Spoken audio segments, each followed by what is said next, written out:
गौतम बुद्ध का जीवन हर किसी के लिए प्रेरणादायी है।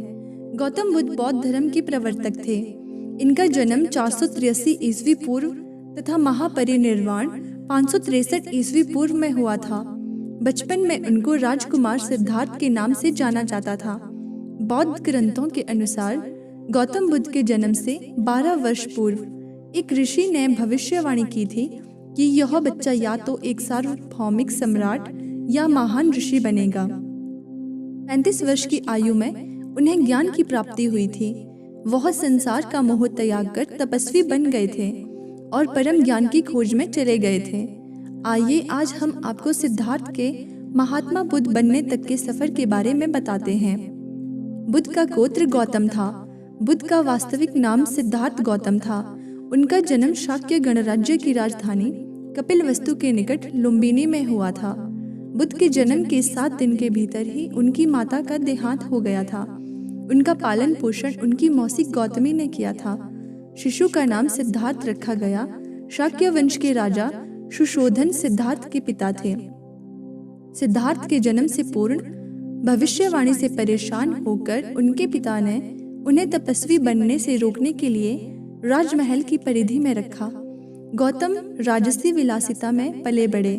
बाहरी दुनिया से आक्रांत, नृत्य करने वाली लड़कियों द्वारा मनोरंजन, ब्राह्मणों द्वारा निर्देशन और तीरंदाजी, तलवारबाजी, कुश्ती, तैराकी और दौड़ में प्रशिक्षित किए गए थे। कम उम्र में ही उनका विवाह राजकुमारी यशोधरा से करा दिया गया। दोनों का एक पुत्र भी हुआ जिसका नाम राहुल था। सिद्धार्थ बचपन से ही अत्यंत करुण हृदय वाले थे। वह किसी का भी दुख नहीं देख सकते थे। इतने प्रयासों के बाद भी 21 वर्ष की आयु में उनकी अपने राज्य कपिलवस्तु की गलियों में दृष्टि पड़ गई और उन्होंने 4 दृश्य देखे। वे दृश्य थे एक वृद्ध विकलांग, एक रोगी, एक पार्थिव शरीर और एक साधु। इन 4 दृश्यों को देखकर सिद्धार्थ समझ गए थे कि सबका जन्म होता है, सबको बुढ़ापा आता है, सबको बीमारी होती है और एक दिन सब मृत्यु को प्राप्त होते हैं।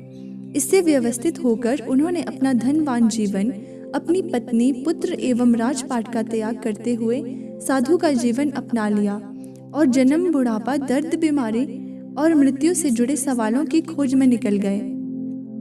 सिद्धार्थ ने अपने प्रश्नों के उत्तर ढूंढने शुरू किए। समुचित ध्यान लगा पाने के बाद भी उन्हें इन प्रश्नों के उत्तर नहीं मिले। फिर उन्होंने तपस्या भी की, लेकिन अपने प्रश्नों के उत्तर नहीं मिले। इसके बाद कुछ साथियों के साथ अधिक कठोर तपस्या प्रारंभ की। ऐसे करते हुए 6 वर्ष व्यतीत हो गए। भूख से व्याकुल, मृत्यु के निकट पहुंचकर बिना प्रश्नों के उत्तर पाए वह कुछ और करने के बारे में विचार करने लगे थे। एक गांव में भोजन की तलाश में निकल गए। फिर वहां थोड़ा सा भोजन ग्रहण किया। इसके बाद वह कठोर तपस्या छोड़कर एक पीपल के पेड़ के नीचे प्रतिज्ञा करके बैठे और वह सत्य जाने बिना उठेंगे नहीं। उन्होंने ये प्रतिज्ञा की। वह सारी रात बैठे रहे और माना जाता है कि यही वह क्षण था जब सुबह के समय उन्हें पूर्ण ज्ञान की प्राप्ति हुई थी। उनकी अविद्या नष्ट हो गई और उन्हें निर्वाण यानी बोधि प्राप्त हुई और वे 35 वर्ष की आयु में बुद्ध बन गए। बुद्ध को शाक्य मुनि के रूप में भी जाना जाता है। 7 हफ्तों तक उन्होंने मुक्ति की स्वतंत्रता और शांति का आनंद लिया। प्रारंभ में तो वह अपने बोधि के बारे में दूसरों को ज्ञान नहीं देना चाहते थे। बुद्ध का मानना था कि अधिकांश लोगों को समझाना बहुत मुश्किल होगा। मान्यता है कि बुद्ध को स्वयं ब्रह्मा जी ने अपने ज्ञान को लोगों तक पहुंचने का आग्रह किया था। फिर वह इस पर सहमत हो गए।